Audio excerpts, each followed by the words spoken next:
Hey guys, today we're going to start our underwater paintings. We practiced our values last week so that we could do this painting this week. Today we're going to start with a white circle in the middle. Little teeny tiny circle. I know it's hard to see, but that's going to be the brightest part in our painting.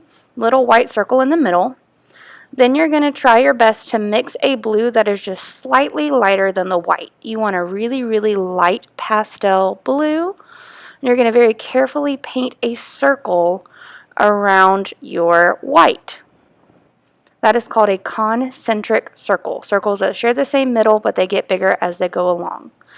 Now, I'm going to try to get a slightly darker blue to do my next layer. So I'm going to try this out, and I decide that those two colors are a little tiny bit too close together. So I'm going to take a little bit darker blue, mix it into that shade that I made, just to make it a little bit darker, and see how that works. And that looks better. You can see more of a change. You want there to be a little bit of a change, but not too drastic. You want each layer to kind of blend into a nice value scale.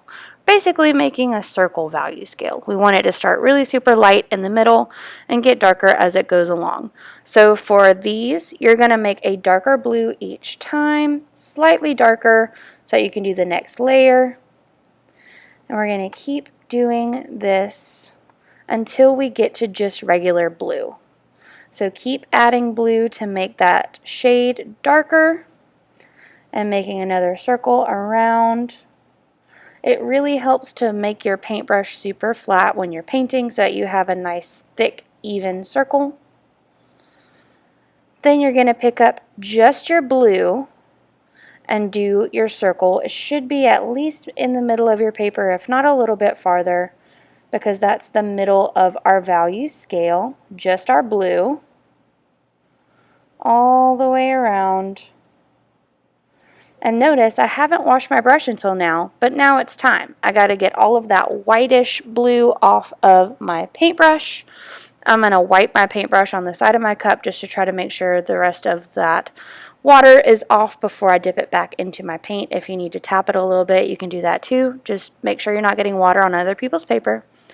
For my next one, I'm going to take a teeny tiny bit of black and mix it in with my blue. It makes a darker blue, I promise. Just a tiny bit of black for my next layer. So these layers are going to get darker. We're going to start adding more and more black to our blue. But if you remember, doing our value scale, black is a very strong color. So you only need a tiny bit of black each time. But we're continuing to make our circles bigger. Each circle is bigger and darker as it goes out. This makes it look like we are going deeper into the water. We are looking up at the sky from deep underwater. That's why it's getting lighter away from us. Continuing to paint our circles.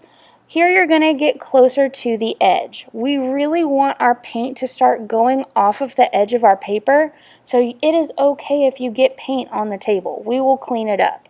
We really want all of the edges of your paper to have paint on them. We don't want any white space other than that one white spot in the center of our paper.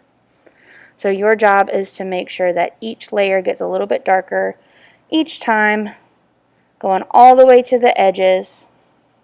If you run out of values of blue, you can always just do black in the corners, just as long as everything is filled in, even if you're going off of your paper.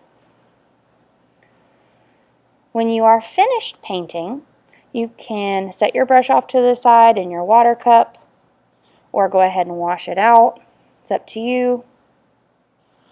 I'm going to wash my brush, set it off to the side.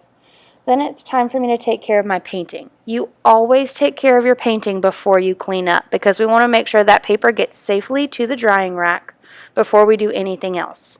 So I'm going to take my paper to the drying rack. I'm going to come back, get a wipe, clean up my table. You can do that with a Clorox wipe, or you can use a rag at one of the sinks. But we want to make sure that all of that paint comes off of the table. Nice and neat, leaving no streaks of paint. Then you know you got to throw your paint away, and you'll take your cup and brush back to the sink area. Great job.